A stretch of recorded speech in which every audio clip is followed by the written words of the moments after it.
tal? ¿Cómo les va? Bienvenidos y bienvenidas a Juego de Damas. ¿Sabe usted que hace 27 años se estrenaba en la Argentina Hombre mirando al sudeste? Una película escrita y dirigida por Eliseo Subiela. Una película en donde un personaje, Rantés, que era interpretado por Hugo Soto, era un paciente en un hospital neuropsiquiátrico. Se filmó en el Hospital Borda y decía que venía de otro planeta a estudiar, a investigar la estupidez humana. Había allí un psiquiatra, el doctor Julio Denis, muy, me parece, desencantado con su propia vida y también con la profesión. Y ese psiquiatra fue interpretado por Lorenzo Quinteros, quien está esta noche con nosotros. Bienvenido, Lorenzo. ¿Cómo te va? Muy bien, gracias. Bueno, yo digo, ¿qué película hoy, diría casi tan actual, pensando en lo que ha ocurrido con el Borda hace apenas unas semanas atrás? ¿De qué hablaba Hombre mirando al sudeste? ¿De la locura de adentro o de afuera? Qué sé yo, hablaba de muchas cosas. A mí me pareció una película muy interesante de hacer, en principio. Me enganchó mucho desde que leí el guión. Y hablaba de muchas cosas, pero entre esas cosas, algo que permanece vigente y se ve por los sucesos que hubo en el Borda últimamente, del desinterés que hay por el llamado loco, ¿no? En general, es un desinterés social. Las familias lo dejan ahí tirado a la buena de Dios. Y la sociedad en general no se ocupa de ello. Mira para otro lado, Mira no para es un tema incómodo. Sí, miramos para otro lado, cuando hay un loco tratamos de pasar al costado. Está loco es un despreciativo, digamos, ¿no? Es muy desvalorativo. Y la película creo que hablaba de eso, pero hablaba de alguien que aparecía y molestaba, ¿no? de un aparecido molesto. Y mi personaje, como vos bien lo describiste, era un escéptico, un desilusionado de su propia profesión, pero que se vuelve a interesar a partir del conocimiento que tiene con Rantés, ¿no? Precisamente el loco, entre comillas, lo comienza a interpelar de alguna manera, sí, respecto de su vida, respecto de la profesión, claro, de la y vida. lo estimula a encontrar respuestas. Lo vuelve a colocar en el rol que nunca tendría que haber dejado, ¿no? Que es el de ser un psiquiatra, alguien que se ocupa de las enfermedades mentales. El personaje era muy rico en ese sentido. ¿Se filmó allí en el Borda? Se filmó en el Borda. Estuvimos, si no me equivoco, 40 días dentro del Borda, internado, digamos. ¿Y cómo fue esa experiencia? ¿Habías estado en contacto con enfermos mentales?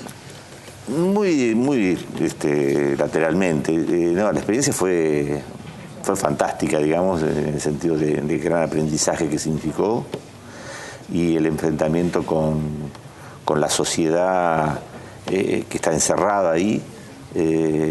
Fue realmente una experiencia muy rica en ese sentido y muy especial, muy choqueante al mismo tiempo, ¿no? Es conmocionante, es algo que no salís indemne de allí. No, ya que si salís, yo tenía, cuando uno tiene anticuerpos, digamos, ¿no? Se fabrica anticuerpos y los actores los tenemos cuando tenemos que interpretar personajes de ese tipo y encima en el contexto real, natural de ese personaje, ¿no? A mí no me fabricaron un Borda en un estudio cinematográfico, sino que fuimos al Borda. Algunos de los extras eran, sí, digamos, pacientes, sí, internados. Muchos extras eran pacientes. Y yo recuerdo un hecho muy significativo, que fue para cuando terminé la película, que yo nunca soy de ir a discotecas a bailar, no es algo que me atraiga mucho.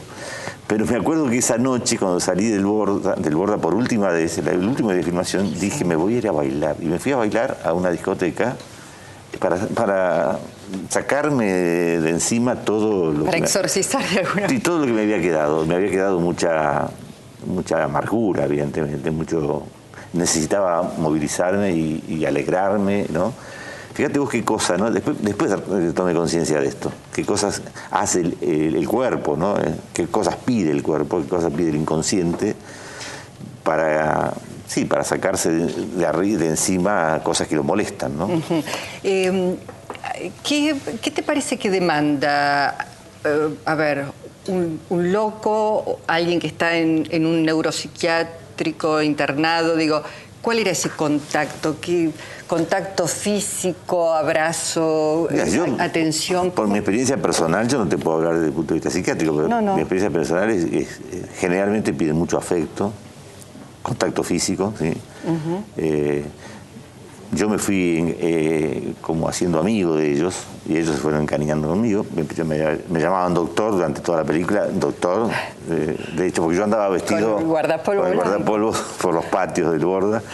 Y doctor de acá, doctor de allá. Me consultaban algunos porque era el doctor de la película, pero otros porque creían que era un doctor que andaba por ahí. Claro. Y entonces me hacían consultas. Pero esta cosa que decís del contacto físico, en general, a veces rechazamos el contacto físico y precisamente lo que ellos demandan es esta cosa del abrazo, en todo caso contenedor, podríamos decir. Sí, todos debemos tener esa experiencia de rechazar al loco, pero en lo físico precisamente, ¿no? Como si fuera contagioso. Porque puede escupirte, porque puede tocarte y mandarte tu transpiración. Ahí la experiencia hace que uno los comprenda y los quiera un poco más, digamos, ¿no? Es lo humanamente posible, porque uno no deja de ser un externo, claro. Nunca. Pero la experiencia fue impresionante. Yo nunca me olvidaré que cuando me fui del Borda de trabajar, digamos, me agarraban y no me dejaban salir. Y algunos me decían doctor y otros me decían papá. No, es impresionante, te pone la piel de gallina pensar que se encariñan tanto hasta ese nivel, ¿no? Bueno, lo que hay que decir es que hay todavía una deuda pendiente con la salud mental y con la desmanicomialización, que es una palabra que cuesta tanto decirla, pero que significa esto, integrarlos a la sociedad. Sí, yo creo que sí, hay una deuda muy grande y desgraciadamente los últimos hechos demuestran que algunas personas no tienen esa deuda o no la reconocen, ¿no? Acá en la Argentina pasa algo, no sé si en otro país del mundo también puede pasar, por supuesto, no somos únicos, pero hay un desprecio muy grande por el enfermo mental, se lo margina mucho, en la misma familia. Yo nunca me olvido cuando era chico, yo vivía en un pueblo, había un loco, yo sabía que había un loco que vivía frente a la plaza, y me acuerdo que se lo podía ver solamente casi a la medianoche, que es la hora que la mamá lo sacaba para que viera la plaza. Y para que nadie lo viera. Claro, lógicamente. Hasta esa hora vivía encerrado en su cuarto. O sea, la familia trata mal también a sus propios locos, ¿no? Cosa que no me pasó. Yo tuve la suerte de viajar a España, estuve en España, y tienen un trato muy diferente. Muy diferente. Yo conocí a algunos locos que eran diarieros, por ejemplo, que decían diario como podían, pero eran reconocidos en el barrio como el diariero, ¿no? Sí, sí.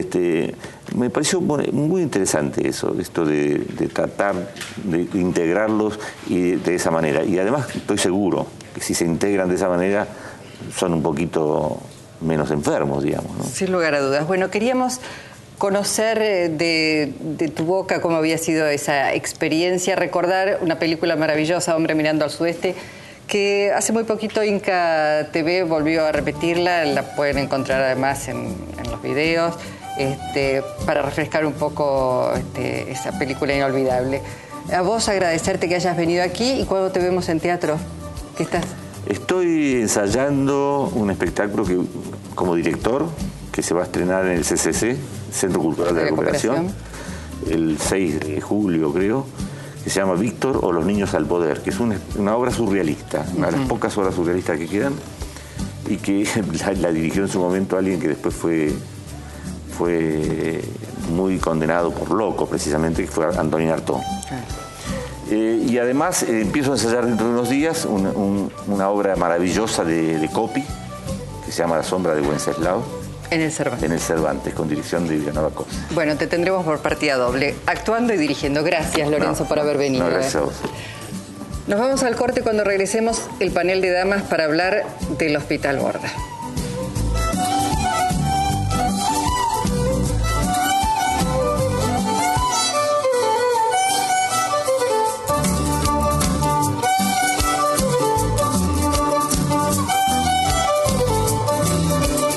En Laboratorios Vago, el compromiso con la calidad permanece inalterable en el tiempo. Recorre largas distancias, no tiene fronteras. Hoy, como empresa argentina, nos llena de orgullo que nuestros productos estén en más de 40 países de todo el mundo.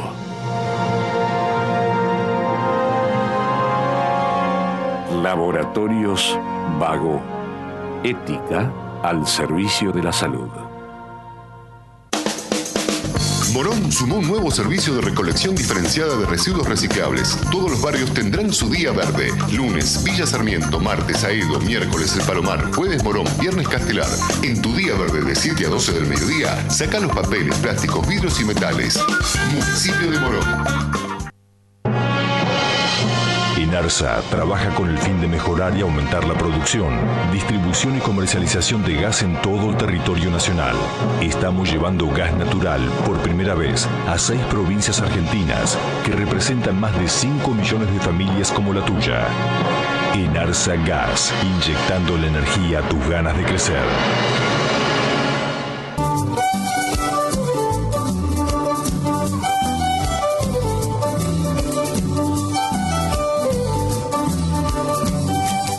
Bueno, vamos a hablar, como decíamos, del Hospital Borda, pero abordando, valga casi la redundancia, distintos aspectos. Me acompaña aquí Silvia Painceira.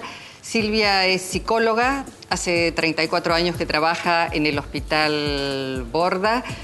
Y recién hablábamos, Silvia, con Lorenzo Quinteros, ¿no?, sobre la necesidad que tienen los internos de afecto, de contención. Cuando ocurrió el ingreso de la Policía Metropolitana, ¿qué es lo que pasó con los internos que estaban allí? Y fue muy terrible porque cuando subimos, después de estar en el jardín, todos los pacientes estaban en el comedor del hospital viendo las escenas. Y primero tenían miedo de nosotras, ¿no? Nos preguntaban a la doctora Mónica García, que es la jefa del servicio 18 de Yo Estoy, y a mí cómo estábamos, si nos había pasado algo, y nosotros le dijimos que no, que se quedaran tranquilos, pero que no tenían que bajar al parque, ¿no?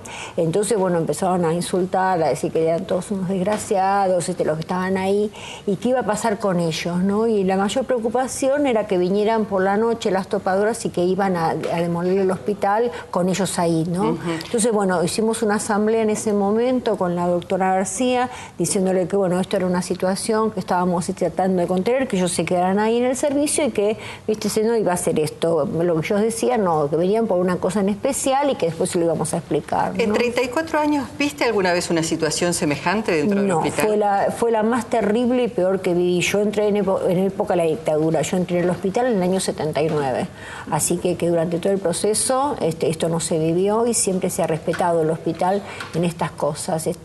Aparte de la escena, ¿no? Porque yo llegué 7:30 y un compañero me llama y me dice, mira, Silvia, parece que hay policía en el fondo, anda a ver. Y entonces cuando yo llego con 2 compañeros más de talleres protegidos y veo semejante despliegue armamentista, yo dije, ¿qué pasó? Acá hay una guerra, porque eran con los escudos en una actitud amenazante, con los escudos sobre el piso, con los cascos, esas botas como, no sé, con pantalones todas de goma, con las armas y las balas, ¿no? Yo lo primero que hice, bueno, llamé a la diputada Albertino, después llamé a gente de Radio Nacional, que nosotros teníamos todos contactos, y bueno, y esperamos a los compañeros compañeros para ver qué pasaba. Nos acercamos en ese momento, el secretario general de ATE, Daniel Blanco, y yo, a preguntar quién era el jefe de operativo. No nos contestaron. ¿Quién? Si tenía alguna orden judicial, tampoco. Ahora vamos a ir a esos detalles. Voy a presentar al panel que nos acompañan en esta noche en Juego de Damas. Está la diputada del Frente para la Victoria, María José Lubertino. María José Lubertino es legisladora del Frente para la Victoria, integra la Comisión de Obras y Servicios Públicos. En la mesa le sigue la legisladora Claudia Neira. Claudia es legisladora de Buenos Aires 2021 e integra la Comisión de Espacio Público. Le sigue la legisladora de la ciudad de Buenos Aires, Rocío Sánchez Andía. Rocío Sánchez Andía es integrante de la Coalición Cívica y pertenece a la Comisión de Salud. Y finalmente, María Elena Nadeo. María Elena Nadeo es integrante del Frente Progresista Popular e integra la Comisión de Salud. A todas, muchísimas gracias por estar aquí esta noche. Ayer estuvo el ministro Daniel Chahín en la legislatura, más de 8 horas. La semana pasada estuvo el ministro Montenegro, más de 8 horas. Si sacan una conclusión, ¿qué es lo que podemos decir? ¿Se sabe quiénes son los responsables del ingreso de la metropolitana, los responsables del perjuicio para la salud de los internos? Bueno, lo que hay que decir es que los responsables son Macri, Montenegro, Chahín y la ministra de Salud, que por eso los hemos denunciado penalmente y por eso estamos pidiendo su juicio político. Pero lo que sorprende es el grado de cinismo con el que vinieron a contestar tanto el sábado Montenegro como ayer Chahín, sin haber escuchado en ningún momento de las tantas horas ningún pedido de disculpa, ningún arrepentimiento. Es más, creo que cuando hubo una fuerte presión social, una movilización de 20.000 organizaciones, personas, vecinos, reclamando por haber entrado en un neuropsiquiátrico, esto que contaba la licenciada Panseira, digamos, un disparate en términos de por qué hacen esto, qué se gana y qué se pierde, ¿no? En realidad, Macri quiere mudar y hacer un edificio lujoso, moderno, en terrenos que le están robando a un hospital y a la salud pública, y para esto fueron a reprimir hasta a los enfermos. Porque ella cuenta los que estaban adentro, pero hubo 20, de los 50 heridos, hay 20 enfermos heridos. O sea, ¿coinciden en general quienes participaron ayer en la legislatura que no, digamos, no aparecen claras las responsabilidades, que se han tirado las pelotas unos a otros? Sí, claro. En realidad lo que vemos es que hay una decisión férrea de avanzar con este proyecto, desconociendo la problemática en salud mental que existe en la ciudad de Buenos Aires. O sea, una inversión enorme cuando este tema del centro cívico no es una prioridad. En realidad lo que vimos en la interpelación al ministro Montenegro es no hacerse cargo, no reconocer que se reprimió salvajemente. Como yo recordaba cuando la escuchaba a Silvia recién, quizá un despliegue de este tipo, yo lo vi en democracia solamente cuando fue el desalojo de la bodega Giol. De golpe, no sé si ustedes recuerdan, que fue un despliegue casi militar, digamos, ¿no? También durante la administración de Mauricio Macri. No, esto fue en la época de Menem, en la intendencia de Domínguez. Fue hace mucho tiempo ya, en la década del 90. La ida de la Rúa también tuvo represión. No, fue en el peor momento del menemismo, la verdad que, digamos, solo comparable, con un despliegue. Bueno, el ministro Montenegro no acusó recibo de ningún tipo de críticas y le echó la culpa a Chahín. Dijo que el que había dado la orden es Chahín. Ayer le preguntamos a Chahín y él dice que él pidió para iniciar la obra y la demolición, pide la custodia de la Policía Metropolitana, pero que después no tuvo nada que ver con el operativo. Ahora, yo pregunto, ¿en realidad el pedido de Policía Metropolitana para qué es? ¿Para proteger a los internos del Borda o en realidad para proteger a la empresa y a la gente? A la empresa, Rocío. y lo dejó claro Chahín también. O sea, él manda una notificación 2 días antes de entrar al Borda, a Montenegro, para cerciorarse de que la Metropolitana esté, pero dice a la ministra Reibó de Salud, le hablo personalmente, después un funcionario del ministerio le habla al director. O sea, lo único que se quería asegurar era que la topadora funcione, la máquina que haya derribado el taller 19 funcionara. Lo que pasaba en el Borda, a eso no le importaba, pero lo dejó muy claro también hasta en esa cuestión institucional, que ni siquiera respetó, que era dónde se estaba haciendo eso. Para él era un terreno más de la Ciudad de Buenos Aires, donde se tiene que hacer un negocio inmobiliario, y así lo manejó también ayer en la legislatura. El grado de cinismo que decía la diputada Lubertino, para nosotros hasta fue agravado, porque yo no pretendo una disculpa, porque no creo que esto es un error, la represión no es un error, el negocio inmobiliario no es un error, está planificado absolutamente. Lo que sí quería era ver si había una rectificación en esto. Entraron, reprimieron al Borda, ¿hay una rectificación de este proyecto? En lo absoluto. Chahín ayer lo ratificó absolutamente. ¿Claudia? Sí, acá me parece que lo importante también es que hay un discurso del PRO que es sistemático y que se dio en este caso, que tiene que ver con ajustarse a la ley, al orden, ¿no? Nosotros venimos con la Policía Metropolitana porque las leyes hay que cumplirlas, porque tenemos que llevar adelante una orden y nosotros no podemos aceptar que se impida el cumplimiento de la ley. Y la verdad es que lo que hay que explicarle, digo, también para que sepan las personas que están viendo, es que en realidad se incumplieron todas las leyes, se incumplieron las resoluciones judiciales que estaban vigentes, y que en realidad lo que está haciendo el PRO permanentemente en este tema es ir buscando atajos. De esa manera fueron sorteando diferentes cuestiones jurídicas, legales, y ese día, en esa represión brutal, como decíamos, en un neuropsiquiátrico, sin ajustarse a ninguna regla, porque ellos no quieren límites en las manifestaciones, por eso no han suscrito el protocolo que sí rige a nivel nacional desde el 2011 para decir cómo tiene que intervenir una policía en las manifestaciones, que justamente el objetivo máximo que es cuidar la integridad física de todos los presentes, especialmente de quienes, de las personas más vulnerables, las personas con capacidades diferentes. O sea que en este caso tendrían que haber tenido un cuidado sumamente especial. Bueno, quiero decirles, porque quienes nos están mirando no lo saben, que hemos invitado también a participar de esta mesa a legisladoras del PRO. Voy a dar el listado, porque no es la primera vez que ocurre que nos dejan la silla vacía. O el PRO no tiene mujeres que puedan salir a defender las posiciones del PRO, o en realidad hay una orden de que no vengan a este programa, porque es casi habitual que invitemos a mujeres del PRO que nunca están dispuestas a sentarse. Hemos invitado a Carmen Polledo, a Karina Spalla, a Lía Rueda, a María Herrero, Lidia Saya, Diana Martínez Barrios y Gabriela Seijo. Ninguna estuvo dispuesta a sentarse aquí a defender la posición del PRO y la, a mi juicio, barbaridad que cometieron en el Hospital Borda, llamando y llevando a la Policía Metropolitana para producir la violencia inusitada que se vio el viernes 26 de abril. Quería dejar esto en claro porque si no parece sesgado el programa, pero la verdad es que nadie, hemos invitado al ministro Montenegro, hemos invitado en más de una oportunidad a la ministra Vidal y nadie del PRO da la cara en este programa. A propósito, ustedes habían pedido una entrevista con Mauricio Macri por el Hospital Borda precisamente. ¿Los recibió alguna vez? ¿Habían hecho algún tipo de solicitud de audiencia? No, con él no.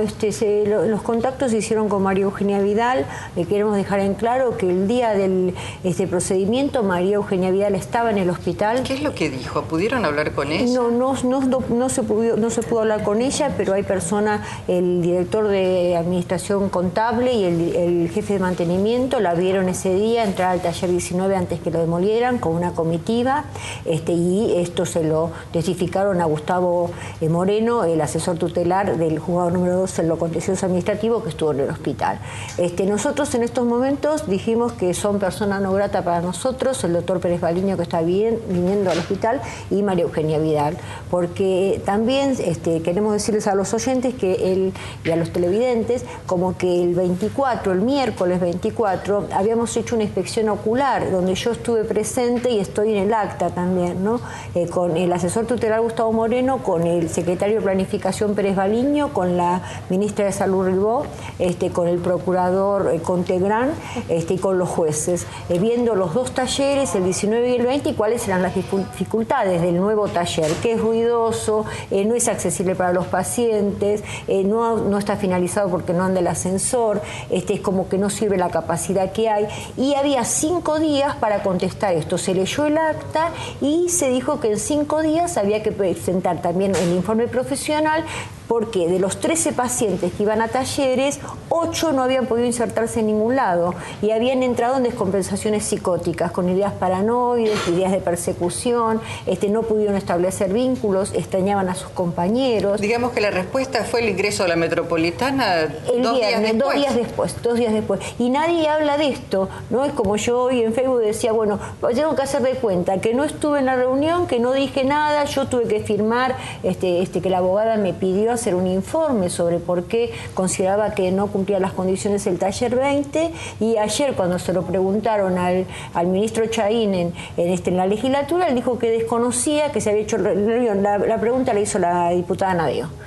Y niegan esa reunión también. Entonces es muy difícil las conversaciones con la gente del PRO. Nosotros tenemos dificultades porque el peloteo es así. Esto lo maneja el ministro de Seguridad, lo otro lo maneja Recursos Físicos, lo otro lo maneja Desarrollo Urbano. Entonces cuando se quieren saber las obras no salgo nada. La ministra de Salud abrió la boca, se presentó, estamos hablando de un hospital público neuropsiquiátrico. No, y es más, la intención, del PRO es tampoco llevarla a la legislatura, que los bloques de oposición la estamos requiriendo para la Comisión de Salud, porque también es como que, bueno, esto queda acá. Ya vino Montenegro el otro día, vino Chaín ayer, y esto quedó acá. Para nosotros no quedó acá. Varios bloques hemos presentado pedido de juicio político para los ministros, pero también queremos venir a decir que la ministra tiene que hablar no solamente de lo que pasó, sino que por qué nosotros creemos que el Borda tiene que estar en plenitud, pero para que se cumpla también lo que vos hablabas de la cuestión de la externación de los manicomios, el fin de los manicomios, la ley de salud mental de la Ciudad de Buenos Aires, que hace 13 años que no se cumple en la ciudad, 13 años, y este gobierno profundizó la cuestión de dejarla a un lado, por ejemplo, tomando ya los terrenos del Borda, desde ese lugar. Como vos bien sabés, desde el INADI trabajamos muchísimo para que hubiera una ley de salud mental, y en la Constitución de la Ciudad en el 96 habíamos hablado de la desmanicomialización. Ahora, de esto no se sigue que terrenos que están, lo muestro acá si tenés ahí en cámara. Esta es una manzana entera en Parque Patricios que está destinada a distintos hospitales. Ahí se ve Rawson, Moyano, Borda. Esto históricamente desde el siglo pasado, esto está declarado Monumento Histórico Nacional y protegido patrimonialmente, edificio por edificio. Hay cosas valiosísimas que hacen no solo a la salud, sino a la historia y al patrimonio de nuestra ciudad. Estos señores, de un día para el otro, deciden, primero pretendían hacerse de todo este terreno y que todo esto fuera la ciudad cívica y los edificios de los ministerios. Querían vaciarlo y llenarlo. Y luego, cuando vieron que había resistencia, decidieron recortar un pedazo ilegalmente, haciendo una transferencia de un ministerio a otro por una mera acta, sin ley, sin pasar por la legislatura, sin ni siquiera un decreto publicado en el boletín oficial, y se lo apropiaron para tratar de construir. Bueno, ahora vamos, porque creo que es necesario volver a hablar de rezonificación. Había una ley supuestamente votada, de lo cual se vale el PRO para seguir adelante, pero además, ¿a alguien le importa en realidad la salud mental? Es un tema de salud pública. ¿Y cómo está la salud pública en la Ciudad de Buenos Aires? Corte y regresamos. Con Provincia Seguros, elegí la tranquilidad de tener todo asegurado. Llama al 0810-222-2444. Consulta con tu asesor de seguros o en nuestras sucursales. Provincia Seguros, una empresa del Grupo Provincia. El mosquito que transmite el dengue se cría en nuestras casas. Para reproducirse necesita agua clara y quieta. Por eso, tira las cosas que no usas. Da vuelta a los recipientes que puedan juntar agua. Lava los bebederos de tus animales. Cambia el agua de los floreros. Poda patios y jardines. Y destapa las canaletas. Sin mosquito, no hay dengue. 0800-222-1002. www.msal.gov.ar. Argentina. Un país con buena gente. Presidencia de la Nación. Grupo Petersen, desde 1920, construyendo el país. Cuando nacemos, todos hablamos el mismo idioma. El idioma de las no palabras. Es el mismo que se habla en Argentina, Uruguay, Brasil o Paraguay. Es un idioma que disfruta mucho los silencios y también las oraciones maravillosamente largas. Es un idioma sin fronteras, que nos une sin importar de dónde seamos. Por eso, cada vez estamos en más lugares, para darte eso que queremos todos. Tranquilidad, estés donde estés. Sancor Seguros. Cumplimos 15 años y lo celebramos inaugurando la nueva Terminal B de Ezeiza, con una inversión de 570 millones de pesos. Aeropuertos Argentina 2000. Soñamos con vos.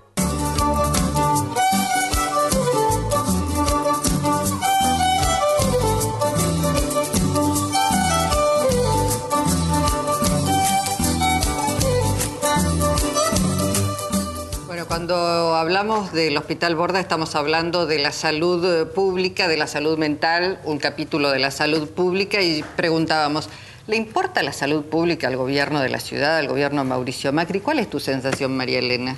En realidad, salud pública en la ciudad de Buenos Aires es quizá el área más deteriorada y que tiene menos relevancia en lo que hace a la gestión de Mauricio Macri. Particularmente salud mental, que es un tema denso, complejo, que tenemos una ley muy buena en la ciudad de Buenos Aires, pero que en realidad en estos años, como acá se dijo, hemos retrocedido. Por ejemplo, había un programa de atención comunitaria, el PAC, un único programa que trabajaba justamente en resolución alternativa para evitar la institucionalización de niños adolescentes. Ese programa hace un año fue desmantelado. Fueron reemplazadas las coordinadoras, fue cambiada totalmente la metodología de intervención. Sí, si uno piensa en la lucha del Ameguino también, hay una cantidad de instituciones del Tobar García. Entonces, en realidad, lo que pasa en estos hospitales,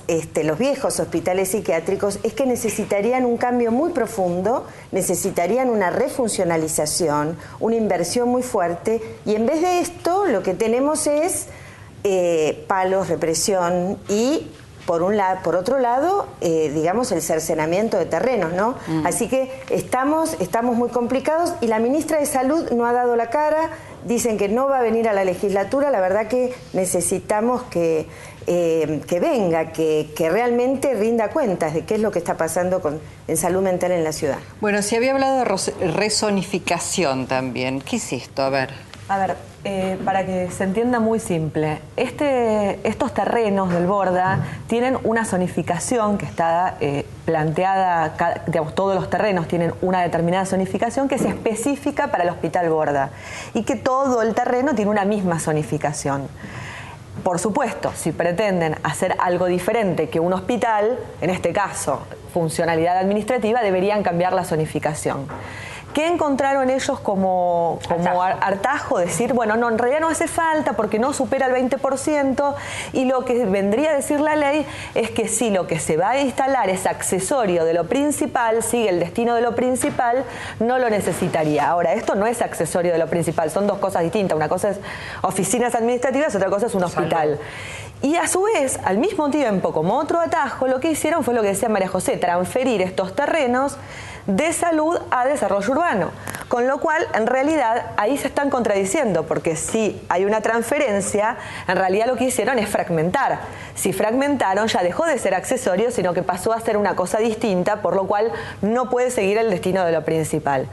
A esto se suma que ellos han encontrado un eufemismo para hablar de estos terrenos, que es decir que son terrenos aledaños, no son del Borda, son aledaños. Me hace el mapa fundándose en toda esta cuestión, que en realidad no es más que un atajo, que es lo que decíamos antes, que el PRO en realidad, ante un discurso que dice que vienen a hacer cumplir las leyes, en realidad lo único que hacen es sistemáticamente violar todas las leyes. Pero además, digo, venimos a hacer cumplir las leyes y resulta que había un amparo. Exacto, vigente. Nosotros hay varios amparos presentados. Uno que encabezó la diputada Nadeo, el diputado Ibarra, al cual yo adherí. Otro que presentó la gente de ATE con el Nono Pugliese a la cabeza. Frondizi a la cabeza. Sí, sí, con el Nono Frondizi a la cabeza.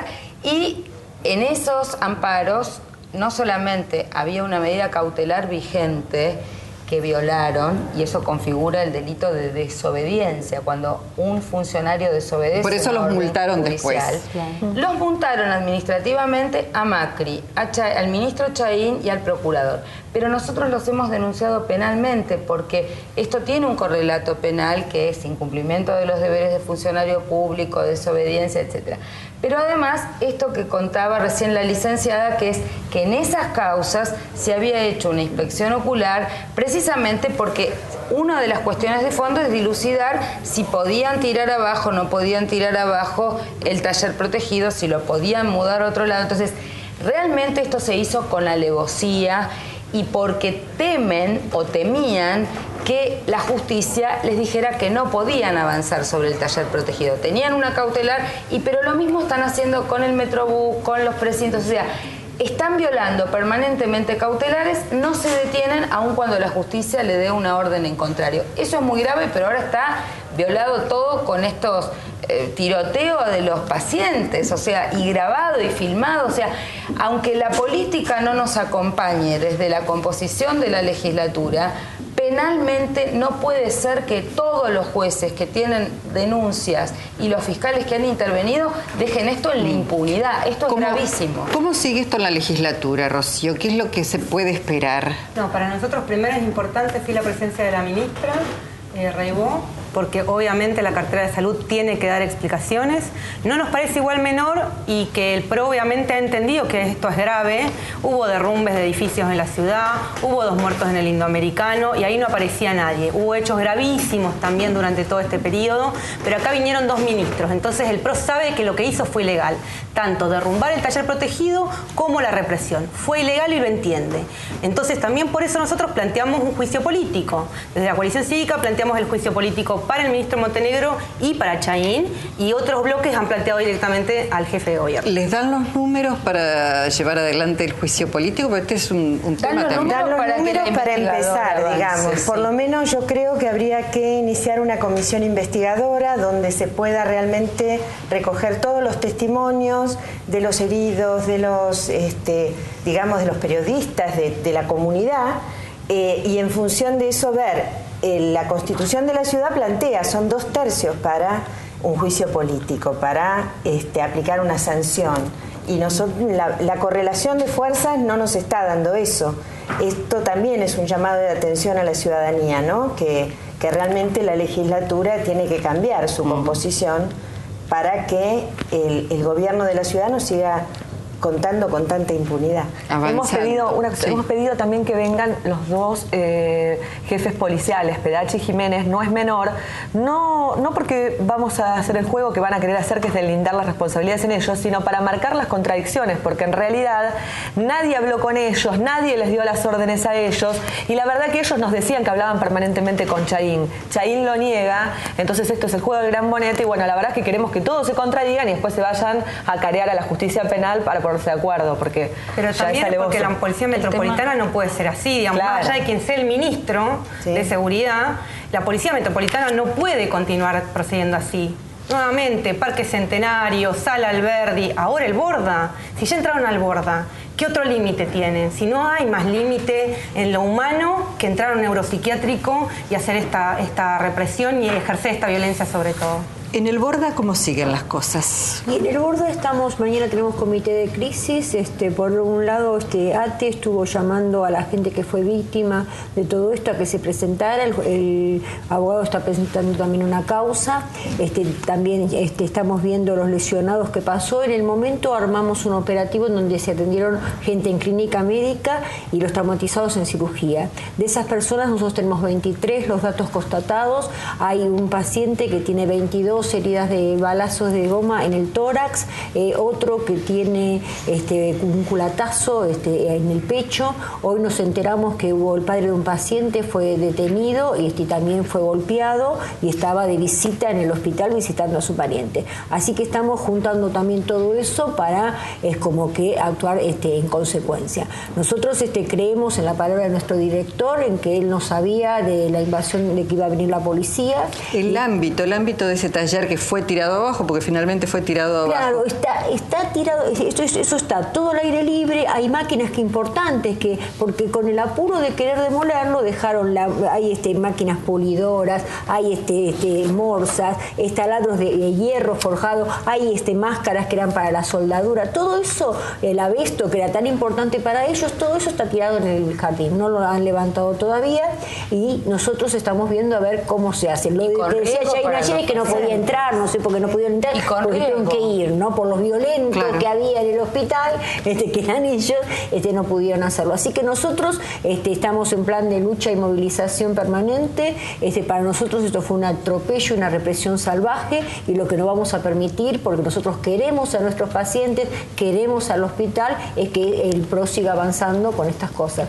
Bueno, el centro cívico seguramente tendrá que moverse, se tendrá que trasladar. Nosotros creemos que no sí, en territorio, no en terrenos de la voluntad que manifestaron ayer. No. Ayer manifestaron y ratificaron la voluntad de ir contra todos para poner el centro cívico en este lugar. Bueno, están ahora parada la obra por la justicia. Ahora sí, ellos acusan ese recibo de que tienen que aceptar la ratificación de la cautelar.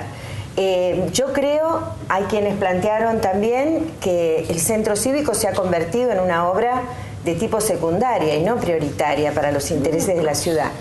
Creo que tienen que buscar otro lugar. Me parece que en el sur de la ciudad hay otros lugares si el PRO quiere avanzar, no en el Borda. Muy chiquito, Rocío. No, sí, fundamentalmente es esto, no es la prioridad para el sur de la ciudad de Buenos Aires. Hay villas que urbanizar, hay hospitales que construir, hay escuelas que hacer, hay muchas cosas para hacer en el sur de la ciudad de Buenos Aires y eso es desarrollar realmente la ciudad, no hacer un centro cívico. Claudia. La verdad es que nos parece, a priori uno no está en contra de un centro cívico en la zona sur, pero jamás se puede segmentar un hospital público y menos un neuropsiquiátrico para priorizar, aparte de un hospital que está en absoluto deterioro, con obras incumplidas y pretender hacer al lado centralidades administrativas impresionantes al lado del deterioro del hospital público. Bueno, me quedé pensando en una frase que decía Lorenzo Quintero, ¿no? Que en general a los enfermos mentales, a los locos, nadie los quiere, hay que ponerlos bajo la alfombra, no mostrarlos, a nadie les interesa, no dan rédito político y me parece que eso el gobierno de Mauricio Macri lo tiene muy en claro. Pero yo creo que la ciudadanía en esta oportunidad vio estos hechos a través de los medios de comunicación. Es una zona muy sensible de todos nosotros, el cuidado de los otros. Sí, sí. Y me parece que no se puede pensar una ciudad donde los derechos humanos se confronten entre sí. Nosotros queremos una ciudad donde haya salud y haya respeto por las personas, donde haya educación. No es una cosa versus la otra. Hay que garantizar todos los derechos y los derechos de los que menos tienen también. Nos tenemos que ir. Gracias por haber participado. La salud mental es un derecho humano, inalienable. Nos reencontramos en una semana. Gracias.